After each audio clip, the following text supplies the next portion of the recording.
¿Dónde empieza el liderazgo? ¿En una oficina, en una junta directiva o en tu casa? El liderazgo puede pensarse como una cima a la que se llega después de recorrer muchos años de carrera profesional. Un lugar donde se toman decisiones que impactan negocios, presupuestos o incluso la vida de muchas personas. Pero actualmente el liderazgo es mucho más que eso y está al alcance de todas y todos. Y justamente por eso no es algo estático ni reservado para unos pocos. Es un mapa que se dibuja mientras se camina y en el que inciden muchos factores. El clima y el ambiente, por ejemplo, son parte de ese paisaje. Y entonces, en un planeta que ya está experimentando las consecuencias de una crisis climática y ambiental, ¿qué tipo de liderazgo se necesita? Para mí es el liderazgo desde el cómo y no desde el qué. El qué es el objetivo, el cómo es exactamente como su nombre lo dice, cómo lo logro. Yo siento que el liderazgo parte desde un liderazgo individual de una persona, digamos que a nivel de su propia casa, en su propio hogar puede empezar a generar prácticas que son más sostenibles, a llevarlo a compañías, dentro de sus compañías también lo pueden hacer y eso lo llevas después a nivel de gobiernos que a través de sus políticas públicas pueden inducir y pueden incentivar. Comenzamos esta sexta temporada conversando con María Paula Duque y Clemente del Valle, dos referentes del sector financiero y empresarial latinoamericano, para reflexionar sobre qué tipo de liderazgo nos puede ayudar a superar la crisis climática. ¿Y eso qué significa? ¿Qué cualidades debe tener una persona capaz de impulsar transformaciones reales? ¿Y cómo, desde lo cotidiano, podemos sumar y ejercer nuestro liderazgo como ciudadanos? Bienvenidas, bienvenidos. Esto es Brújula Sonora Podcast, aguja magnética para tiempos de cambio. Soy Florencia Flores Iborra y hoy hablamos sobre liderazgo climáticamente consciente. Lo que inició como una lluvia más de la temporada en Arequipa ha desatado un gran caos en la Ciudad Blanca. Miles vieron cómo en cuestión. La Patagonia, Argentina, no cesan, los cordones de fuego. Son graves y sobre todo muy grandes los incendios forestales. En 2024, la región registró 26 desastres con pérdidas de $11.600 millones, de las cuales solo 1.500 millones estaban aseguradas. Estas son las noticias de los medios latinoamericanos desde hace más de 20 años. Lamentablemente, somos una región vulnerable a los efectos derivados de la crisis climática y las cifras lo dicen todo. Durante el primer semestre de 2025, la región registró más de $6.000 millones en pérdidas económicas asociadas a eventos climáticos extremos. Pero primero entendamos algo. ¿Qué tiene que ver la crisis climática con el liderazgo? Este es un reto de la humanidad que requiere de actores que impulsen esta agenda. O sea, realmente ese liderazgo hay que estimularlo y promoverlo en todas esas instancias porque lo que estamos planteando es un cambio estructural de cómo operamos como seres humanos en este entorno económico y terrenal y por lo tanto requerimos de unos cambios de hábitos sustanciales en el lado del consumidor, en el lado del productor y para eso se requiere un compromiso pues de todos esos actores que pueden impulsar esos cambios como es los gobiernos, como son las compañías, como es la academia. Mi nombre es Clemente del Valle, soy consultor internacional y también investigador en los temas de financiación frente a la sostenibilidad, al cambio climático, al desarrollo de infraestructura sostenible. Y lo que más me gusta de esto pues es sentir que la financiación, que siempre ha sido vista como algo un poco ajena, puede hacer una contribución muy importante también en esta agenda de cambio climático. Entonces, los cambios que necesitamos para afrontar esta crisis dependen de diferentes actores con roles de liderazgo, que a diversas escalas pueden generar impactos significativos, desde quienes producen hasta quienes financian y toman decisiones sobre el capital. Para el caso de las empresas y del sector financiero, la decisión sobre cómo producen, dónde compran, qué financian y qué riesgos priorizan son elecciones que pueden influir positivamente en la transición. Pero llegar a soluciones de este tipo requiere una voluntad que nace en las personas que, con convicción, ejercen un liderazgo que hoy llamamos climáticamente consciente. ¿Y a qué nos referimos exactamente con esto? Entonces, el liderazgo climáticamente consciente es aquel que entiende, uno, que todo lo que tú haces deja un rastro, genera una huella, tiene una implicación. Dos, que empieza por ti. Eso no me canso de repetirlo. Tú no puedes liderar el tema de clima consciente en una organización si tú mismo no vives lo que es ser climáticamente consciente.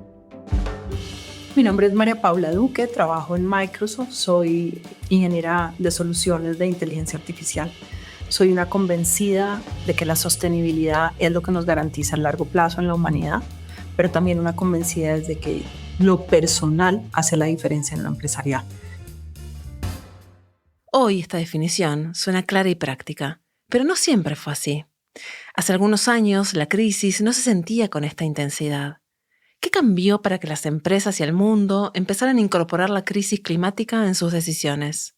Antes las temáticas estaban muy limitadas a unos nichos muy pequeños de expertos en temas de cambio climático, en temas de responsabilidad corporativa, en temas de sostenibilidad.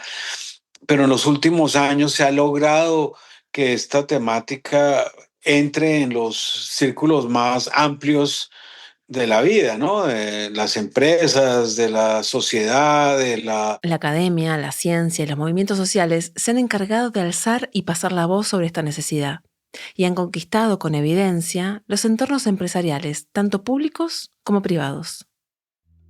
También surgieron organizaciones que producen información de valor para la toma de decisiones, especialmente en el sector financiero.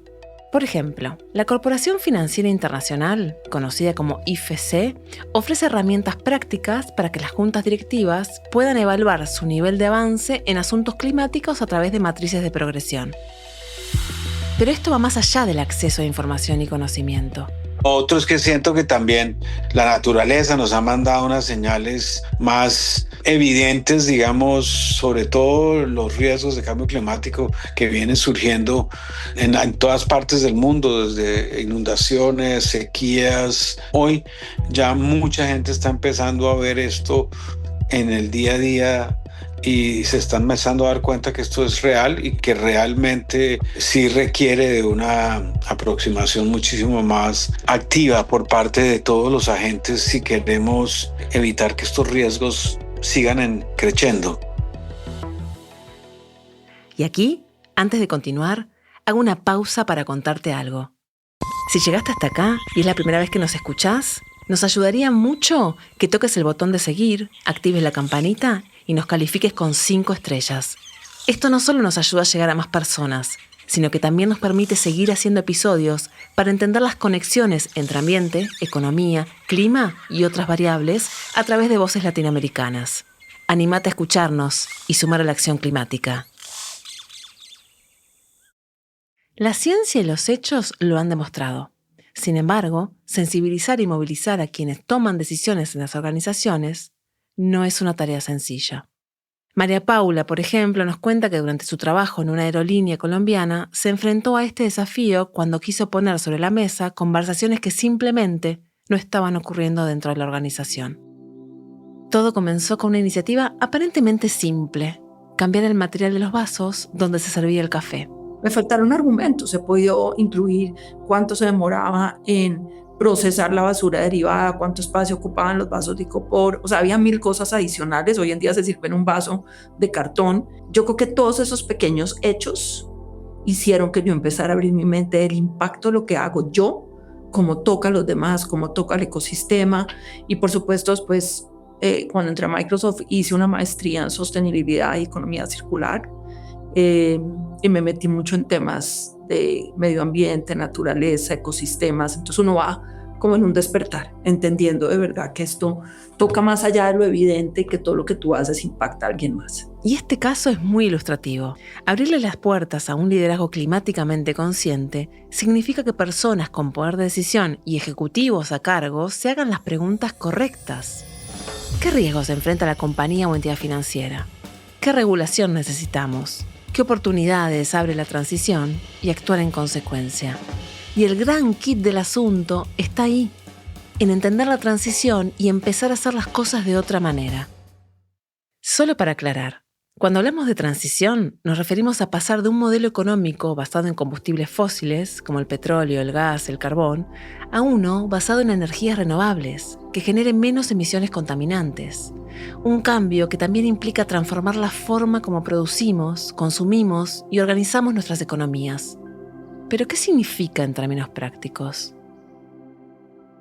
Uno parte pues de ejemplos sencillos de cómo como consumidor uno puede volverse mucho más consciente de que tu decisión de comprar un artículo versus otro artículo puede tener unas implicaciones importantes en términos de mejorar un cambio como el mundo opera, digamos. Entonces, cuando tú ves una compañía como IKEA que ha hecho un gran esfuerzo por mostrar cómo se puede reciclar, cómo se puede reutilizar, cómo se pueden utilizar, digamos, mucho más las materias primas, no desperdiciar, reducir, frente a cualquier otra compañía, digamos, que produce artículos o muebles o artículos, digamos, de hogar. En la decisión que uno toma de comprar artículos en un sitio, pues estás mandando una señal. La organización global CDP, un proyecto que gestiona uno de los principales sistemas de divulgación sobre emisiones de carbono, reportó en 2024 que 1 de cada 4 empresas cuentan con un plan de transición climática alineado con la meta de 1,5 grados del Acuerdo de París. Si bien esto representa un aumento del 44% frente al año anterior, también muestra que la gran mayoría de las empresas aún no cuenta con este tipo de planes. Ahora bien, la transición no es solo responsabilidad de las empresas, también aplica para nuestras prácticas de consumo, más allá de las decisiones de compra. Tiene que ver con otras decisiones mucho más cotidianas. Pero te pongo un ejemplo sencillo y eso lo hago en todas mis conferencias. ¿Cuántos de ustedes ponen un balde debajo de la ducha para guardar el agua que pasa de agua fría a agua caliente? 25 litros de agua de ahorro. ¿Cuántos de nosotros todavía pedimos un pitillo en un restaurante y no nos damos cuenta que eso es un plástico de primer uso que puedo evitar? ¿Cuántos usamos compostaje? ¿Cuántos organizamos bien la basura? Entonces, toda pequeña acción que yo hago en mi día a día es una acción de un cómo. El qué es vivir, el cómo es hacerlo siendo consciente del impacto de cómo mis acciones afectan a otros, afectan mi ecosistema, afectan las personas que me rodean. Y cuando yo hago eso personal, soy capaz de llevarlo a lo empresarial. El cambio comienza en acciones cotidianas, simples. Muchas veces solo necesitamos estar informados, a nivel personal y también empresarial. En términos corporativos, por ejemplo, según el IFC, existe una brecha de capacidades dentro de directorios y la alta gerencia. ¿Qué significa esto? Que si quienes toman las decisiones no integran los riesgos y oportunidades climáticas en la estrategia del negocio, incluidas las decisiones de inversión y financiamiento, el tema no se traduce en medidas reales. Y por eso sí es importante concientizar desde miembros de juntas directivas al management de las compañías y ya pues todas las áreas de la necesidad a nivel privado. Por lo menos es muy importante ser conscientes de los riesgos y oportunidades, que yo creo que es donde uno debe centrar, pero es un tema de conocimiento inicialmente y después de empezar a desarrollar estrategias de acción y empezar realmente a llevar a cabo cambios.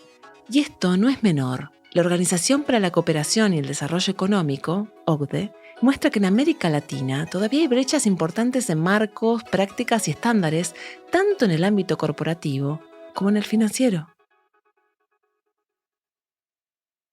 ¿Qué hacemos para reducir esas brechas de conocimiento? ¿Qué necesitamos para asumir un liderazgo climáticamente consciente? ¿Cuál es esa receta entre teoría y práctica? Si se tratara de una receta culinaria, pensemos que cualquier buen plato de cocina o cóctel depende de combinar los ingredientes correctos en las proporciones adecuadas. Pero, ¿cuáles son esas cualidades que requiere el liderazgo climáticamente consciente? Pues yo creo que hay que ser persistente. Hay que repetir el mensaje muchas veces. Hay que tocar a los diferentes grupos de interés. Hay que pararse en los zapatos del otro y desde los zapatos del otro ayudarlo a entender la problemática. Y aquí no acaba esta lista. A esto se suman persistencia y comunicación para evidenciar la magnitud del problema. Porque no se trata de un problema aislado. Hay que conectar cifras con acciones, hay que mostrar el retorno de la inversión, pero sobre todo hay que llevar una visual positiva de esto, ¿sabes? Yo aprendí eso y hay que dejar de ver la sostenibilidad como una obligación, una carga regulatoria, algo que alguien me puso, a verla como una oportunidad para hacer mi negocio de una manera diferente, y una oportunidad para traer ahorros donde antes no los veía, mejorar procesos donde antes no los veía, y empezar a llevar a los líderes de la organización en un camino de despertar ellos también y demostrarles cómo haciendo las cosas diferentes la empresa se posiciona de una manera diferente. De eso se trata, de hacer las cosas de manera diferente, de empezar desde lo individual, pero influyendo y sumando a otros. Hay que tener en cuenta que cada escala de acción tiene variaciones de la receta y dependiendo del contexto, los ingredientes y proporciones pueden cambiar en su justa medida.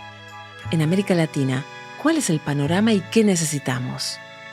Falta trabajo en todas las industrias a nivel regional. O sea, por eso siento que un trabajo muy importante todavía es el de educar y concientizar, y el de debatir, y el de mostrar resultados, y el de cuantificar riesgos, y el de dar ejemplo de cosas que se pueden hacer desde lo más chiquito a lo más grande. Entonces, hay todavía un trabajo muy grande de crear conciencia sobre lo que se puede hacer. Estos cambios ocurren a diferentes niveles. Empiezan en lo individual y pasan por las organizaciones y terminan influyendo en sectores y países.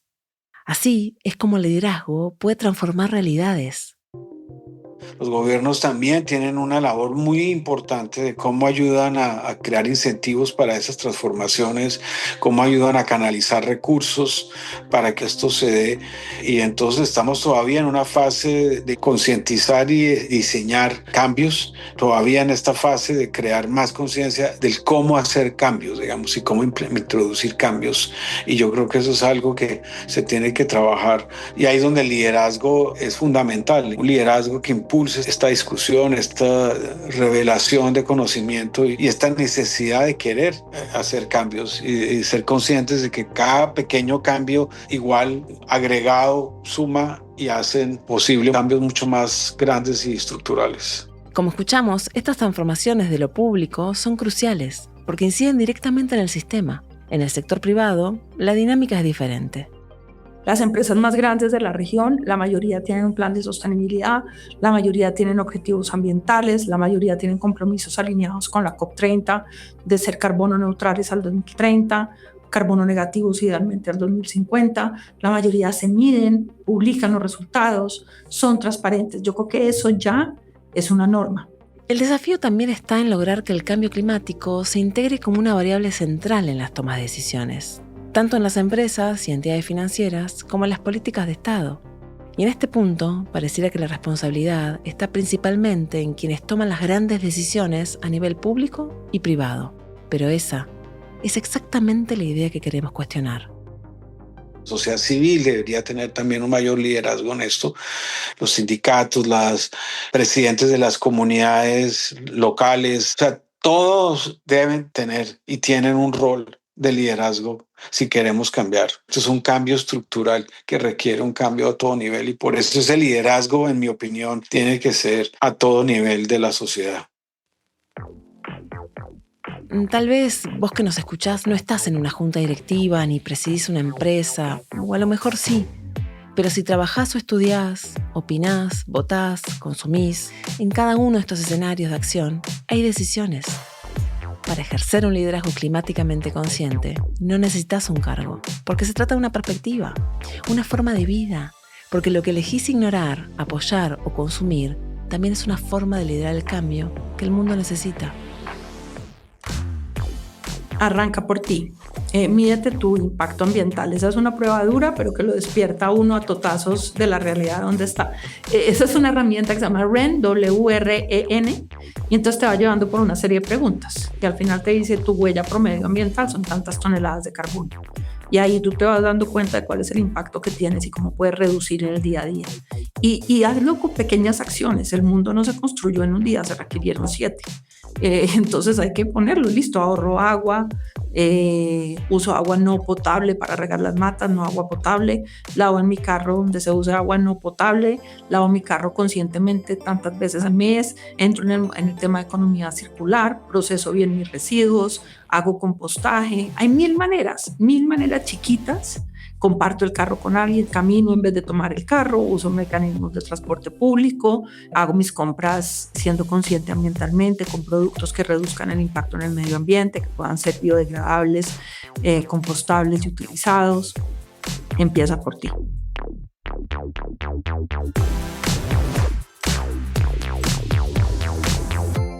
Brújula Sonora Podcast es una producción de Transforma, Centro de Pensamiento y Acción Latinoamericano. Estamos cambiando nuestro sonido. Déjanos un comentario. Así como vos nos escuchás, nosotros también queremos escucharte. Soy Florencia Flores Iborra. Hasta el próximo episodio.